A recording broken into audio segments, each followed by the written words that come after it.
The day arrives when it is finally time to pack all of my bags, head to the airport, and go to Bali. And this is when it really started to sink in, and I'm gonna have to figure things out on my own. I really loved how this was an opportunity for me to really cultivate my own independence. I'm definitely going to be doing a lot more solo travels after this one. I don't know if it'll be Bali next or maybe somewhere else, but I can remember landing in Bali and feeling overfilled with gratitude for being here.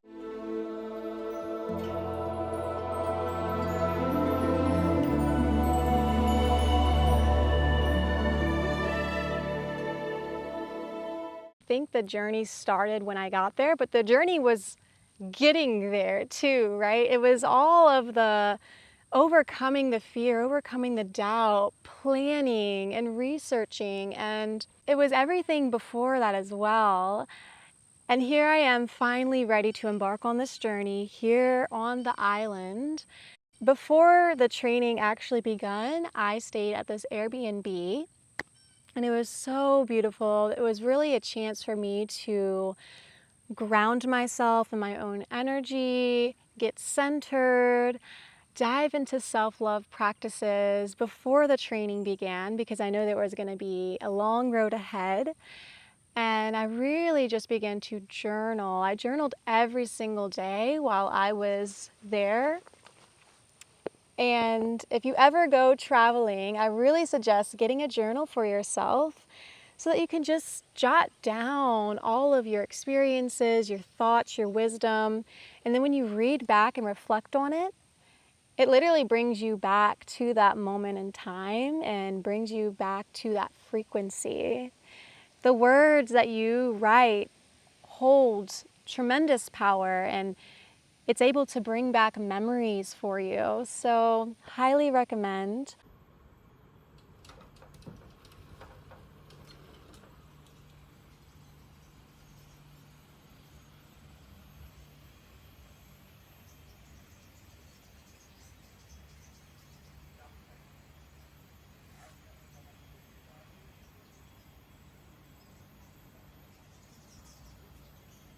Booking facials and spa time and relaxing and eating vegetarian meals. That was going to be my diet for a whole month. All of the meals were so delicious.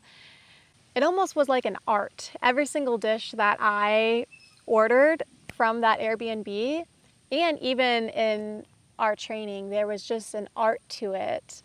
And it really allowed me to eat more mindfully and being present with my food.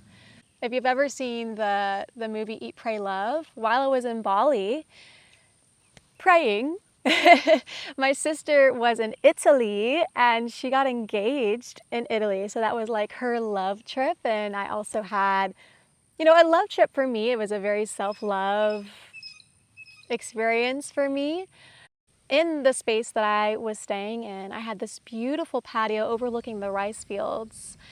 And I could just remember the sounds of the crickets and the stream. And you were just surrounded by so much greenery. It was absolutely breathtaking. For doing my own practice and just intuitively being guided and led. And I remember getting down in tabletop. I didn't realize it at the time, but my hand had landed on an ant. I was like, oh no, buddy, what did I do? And I kind of brushed it off on the mat. And then I remember seeing this other ant. This is how present I was. I remember seeing this other ant going to his little buddy, carrying him on his back and just making his journey across my mat. And I remember feeling so sad. I was like, oh my gosh, what did I just do? What opened me up to oh my gosh, I can have so much feelings of depth about even the smallest little bitty ant. It really brought me back into this feeling of oneness. The day before the training started, they started this group message on WhatsApp, And all of the women and men from the training, we were all from different parts of the world, from Australia, Japan, the Middle East. There was people from France, Italy, Germany, you name it. I think there was only 2 of us from the United States. But I can remember feeling a little nervous, feeling so nervous, wanting to be accepted and validated, and wondering if they were going to like me, wondering if they were going to include me, wondering if I was going to belong in this group, and having that feeling of belongingness. And I think that was a wound that was showing up, because for the longest time in my childhood, I didn't feel like I belonged. I felt misunderstood. And so coming into this training, that was in the back of my mind a little bit. But thinking, you know what, if I'm going to have that mindset, then they're automatically going to, there's definitely a deer or something behind me. I hope it's a deer. They're automatically going to feel that wall around my heart, and I'm going to be projecting that onto them. So I had to remind myself, okay, I'm going to come into this with an open heart and an open mind, and I'm just going to be myself. And if people accept that, if people accept the real me, then amazing. And there may be people that do not vibe, that are not aligned, and that's also okay, because not everyone is going to be completely aligned. Not everyone is going to like you, and that's just the truth of it. And I think it's just like that people pleasing in me as well. I'm trying to overcome that still, settling in, putting my things down. And I heard the girls talking in the pool area, and I was like, okay, here I go. And I took a deep breath and walked out there and introduced myself, hearing about their stories, just really allowing myself to be present, fully present with them, and really just began to start those connections, share our hearts with one another. And so that was really beautiful. As soon as I started speaking up, I just could tell, okay, I was meant to be here. These girls are super friendly, super open and welcoming, and there was nothing to be afraid of. So the very first day of the training arrives, and we had an open ceremony where we wore all white, and we all had a shared meditation. During the ceremony, they explained that in Bali, the Balinese people will give offerings and leave little offerings around their environment and in temples to really give thanks to the gods and goddesses and to the spirit world. In these offerings, they have a little bamboo plate, and inside of them are crackers, flowers, incense, and other things. We were going to set our intention and cultivate this gratitude and thanks to the island. So we all left our offerings there, and it was such a beautiful ritual that we had. Then we went into the shala. It's where they split us up into our 2 different groups for the training. They had the Shiva and Shakti group during your yoga training, and you would be practicing your yoga classes together. They gave us the schedule and what it would look like.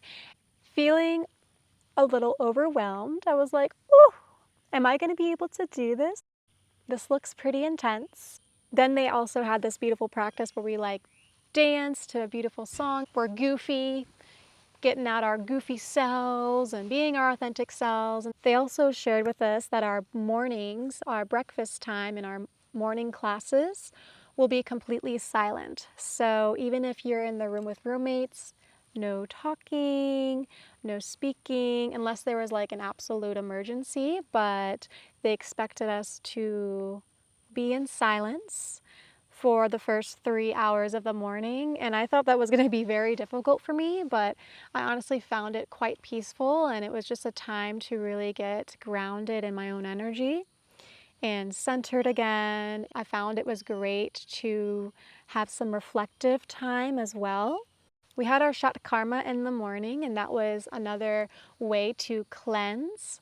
So there was like a neti pot that we would use and cleanse out our nasal passage so that when we did our breathwork practices in the morning, our airways would be completely clear. They had 3 different styles of yoga, and each week was focused on that style. And I can remember being like super challenged. Most of the practices were about an hour and a half.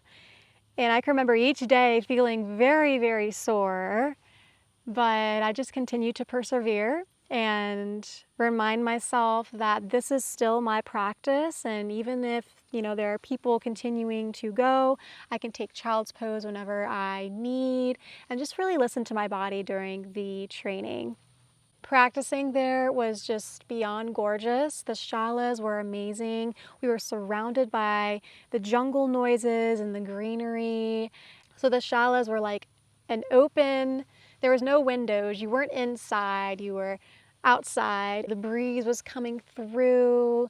And at the very top of one of the shalas, they had this rainbow mosaic, colorful ceiling, part of the ceiling, so the light would bounce through and there'd be little rainbows at different points, and it was just beyond gorgeous. And we practiced during the sunrise and sunset, so you got to see the beautiful variations and colors of the sky, and you just really felt connected.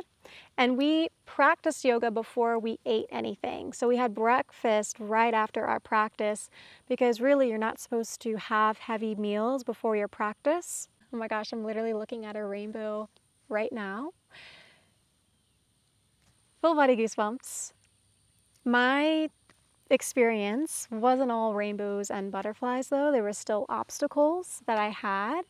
I can remember the very first challenge was I started to compare myself with the level of other women and men in the training. And I would question, why can't I be as flexible? Why can't I move my body into that more advanced posture? The moment that my mind went there, I like lost that connection from source. I lost that connection with my higher self. And I lost that feeling of presence. It was like an instant disconnection. And I see you, I hear you, but also that's not what the practice is about. This practice isn't about to be in competition with other people. It's really like your own unique journey, and we're all in our own unique journeys. And our bodies are all so different. Their practice is beautiful and is going to be unique to them, and my practice is also beautiful and is going to be unique to me. During week 2, I woke up one day and had the biggest headache, and it just would not go away, and it was getting more and more intense. So intense to the point where I couldn't even do downward facing dog because I felt like all the blood was rushing to that area. And so it really had an effect on my practice. It had an effect on just my overall energy. And I just felt like I was kind of going into this like decline. When you're at the training, they were able to call somebody who was in the medical field to go and get your vitals checked and whatnot. And so they ran a few tests, and the tests ended up coming back, and I was positive with COVID. I have to be honest about this because I don't want to get other people sick. I ended up sharing that information with my teachers. They told me that I had to be quarantined for the next 3 days after that. Both my roommates had to move out, and I was there feeling pretty sad. I was like, this is not what I expected. But in every experience, even in the not so pretty ones, even if you're not expecting that, there's always something that it's going to teach you and show you about yourself. I found myself getting sucked into social media and wanting to see, oh, what are the other girls in the training doing? And I would look at their stories. I'm just going to completely get rid of the app for now, especially while I'm quarantined and sitting here alone. And I just remember like feeling so sorry for myself, and I called my mom and boo-hooed, crying. I don't know why this is happening. Like, this wasn't how it was supposed to be. I have COVID and I don't know how long I'm going to be sick for. Was this all for nothing? That victim mentality was starting to pop up. This is probably some karma catching up to me. So it is what it is. And I'm here, just like I made that promise to myself in the beginning. I'm just going to be as present as possible in this experience and see what it can teach me. Spent that alone time with myself and was just able to really journal even further. And thankfully, they were able to have some sort of Zoom calls for me, and I would show up online and participate as much as I could. I did miss a few things out of the experience. That was hard. In order to get your certification, you needed to teach at least one class to 3 of your peers. And I remember leading up to the class, I got so nervous. I remember overthinking and worrying so much about how I was going to be perceived as a yoga teacher. And I was getting really, really in my head about it and noticed that anxiety was starting to show up. I remember practicing with one of the girls in the training, and we went through my yoga sequence. After I had led her through the sequence, she told me that she couldn't tell the difference between me and a 20-year plus experienced yoga teacher. And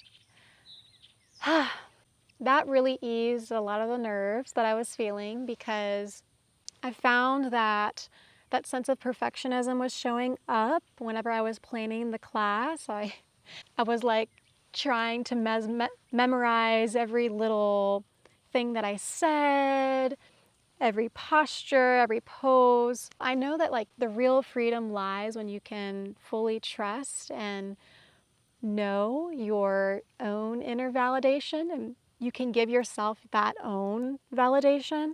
But hearing those words of affirmations from your peers and from your friends makes a difference as well. So that was really nice to hear. When we first actually started to teach and practice teaching, I was like, this is a lot different from my own practice and from being guided. Because now that you're the guide, it's a lot different. Just having to cue the inhales and exhales, knowing which pose you're going to go into, knowing the alignment from foot to head, and just making sure that you're giving those initial cues. It felt a little awkward at first. I know that. I just got bit by an ant. Whenever we were first starting our initial practice, it didn't feel as natural as I wanted it to feel. I thought it was just going to be like, I've practiced for years, I know what I'm doing here. And I know it's going to take years of teaching that I'm actually going to like truly feel in my element with it, but I know that I just have such a love for it that I want to share it with others. And so here soon on YouTube, you're going to be seeing some classes. I'm going to finally start sharing some classes here on YouTube, and also teaching at a few studios here in town. So if you're in Biloxi, Mississippi, you might see me as a teacher there. Now, the closing ceremony, when everything was finished, I can remember feeling very sad, because I didn't know what was it going to be like when I go home. Is this heart connection that I'm feeling, is this going to fade? Will I ever see these people again? Will our connections remain the same, or will they fade? And I had just so many questions. It was definitely a different person than when I walked onto the islands. How is this going to shift? You know, am I going to go back even to my old ways of being, or am I going to fully integrate my time here and step into this new version of me when I'm back home? For the closing ceremony, we wore all white again, and we went to the rice fields.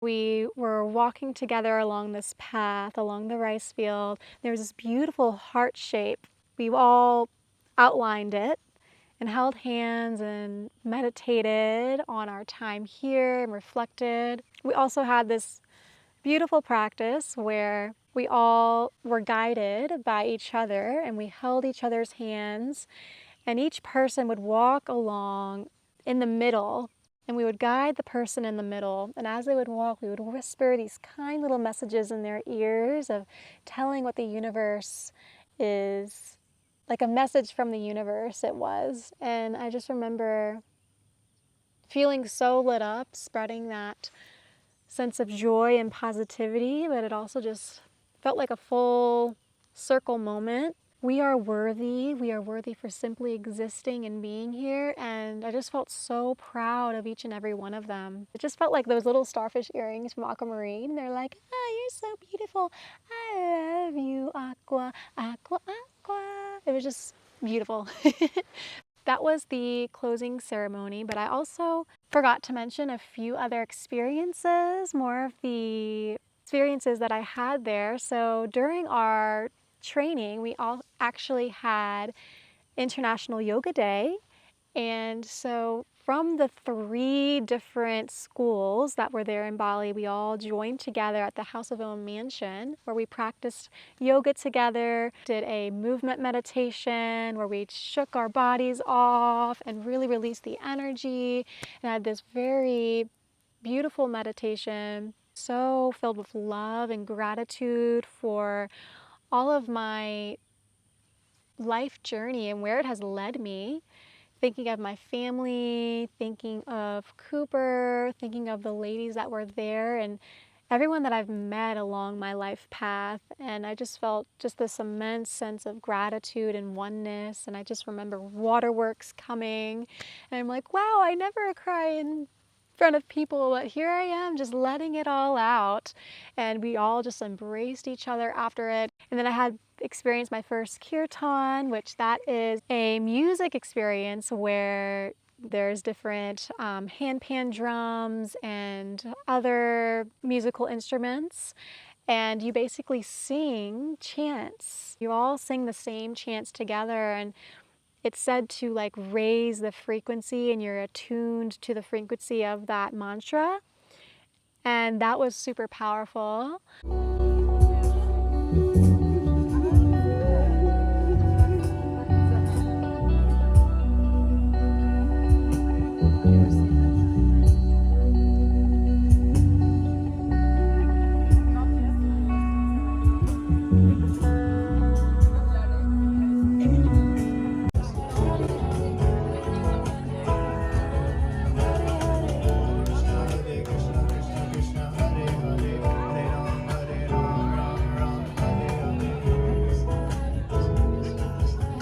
Led me to like be more curious about them. I wish if anybody knows if there's any kirtans here in Mississippi or in New Orleans, let me know, because I would definitely join them. At one point in our experience, there was like an open mic night, and I decided to sing a song in front of everyone in the training. And it was the song Little Fire by Lennon Stella. I think it's by Lennon Stella. It was just the most empowering thing I think I could have done for myself. Just connection with my authentic self. Like I love to sing. It's just how I express myself. And so to fully put it all out there and say this is me, this is who I am. Full on acceptance and love for who I am, and really expressing my voice and allowing my voice to be heard, because there's been a lot of throat chakra blocks for me. And so that was a very empowering experience. Yeah, and so I loved that song. I don't know if you know it, but here's a little bit tune of it. To light that night that won't go fading. I don't wanna have to think about how I'm ever gonna put it out. I wanna start a little fire. I wanna start a little fire. This is on July 2nd, 2024. My time in Bali is slowly wrapping up and coming to an end, and it really blows my mind how fast time has flown here on this island. On one hand, I feel really sad to leave my friends I've made and for this lifelong dream to be something in the past, something that is already mine, truly. But I don't want to be so wrapped up in achieving that I lose sight of myself. I want to take up space to celebrate my achievement, traveling solo and becoming a yoga teacher, following my heart and being courageous enough to step out of the limitations of my mind. This trip has given me the confidence to pursue other scary things because I have proof that I'm capable of taking the big leaps and not only make it on the other end very much alive, but thriving and evolving. I feel more connected to my authentic self than ever, and here is where my holistic well-being is blossoming. I want to continue to nourish my seeds at home because I can truly say I love myself so, so much. I can see how that there was always this version of myself within me. Coming here, I'm reminded of my worthiness. I'm reminded of the inner beauty, my heart and whole being. I love being me. I love my energy. I love my presence. And I love the woman I am becoming. Before coming here, I often felt like there was something wrong with me because I had virtually no friend group. Now being surrounded by so many women, I can truly say I have made connections that are genuine and authentic. It came naturally to me. My social anxiety hasn't been present here because I don't feel pressure to be anyone else but myself. I am unafraid to show people the real me. I literally love that. You see how just like reading some of those journal entries, it literally brings you back to that version of you that was writing those very words at that moment. And so I'm glad I was able to share with y'all a little glimpse of my thoughts during my time there. I could just go on and on about my time in Bali, and it was so magical, so needed, and I'm so, so proud of myself. It's helped me deepen my yoga practice, find my voice, come back home to myself, love myself even deeper than before, and has led me to truly fully believe in myself and have confidence in myself. Opened me up to new connections from around the world. Said at the end, we're just a call away. Like, if you're ever visiting my country, please come see me. And, you know, my door is always open. It was wild just with those 30 days, how deep our connections got. And I truly feel like this experience taught me so much about myself, and I'm very, very grateful for it. Oh, little swifts. It was just so magical, and it deepened my spiritual growth. So if you have any sort of questions about my trip, about my experience, or if you just want to share about, you know, your recent travel experience or your experience in Bali, please leave that in the comments below. Thank you for listening to my magical experience in Bali. And I know that's not going to be the last time. When it calls me again, I will know. But I'm very excited to share more yoga on my channel here with you. The classes are coming, so just know that. But thank you so much. Sending y'all so much love and light.